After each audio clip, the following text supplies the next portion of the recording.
සත්‍ය නැතුව ගේම ගහපන්.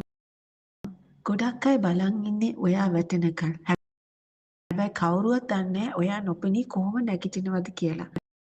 මතක තියාගන්න වැටෙන හැම පාරම නැගිටින්නේ කලින්ට වඩා හයියෙන්. ඔයාගේ ප්ලෑන් එක ගැන හැමෝටම කියවන්න යන්න එපා. ඔයාගේ සල්ලි, ඔයාගේ අදහස්, ඔයා ලබපු ජයග්‍රහණ මේ හැමදේම රහසක් විදියට තියාගන්න. ලෝකෙට පෙනෙන්න දඟලන අයට වඩා සත්‍ය නැතුව වැඩ කරන මිනිස්සු හරිම භයානකයි. ඔයා මේ හැමදේම කරන්නේ කාටවත් ෂෝ එකක් දාන්න නෙවෙයි. ඔයා වෙනුවෙන් දහඩිය හෙලපු අම්මා තාත්තගේ හීනවලට වටිනාකමක් දෙන්න. ඒ මිනිසුන්ගේ ඇස්වල තියෙන බලාපොරොත්තුව විතරක් ඇති ඔයාට මැරීගෙන වැඩ කරන්න.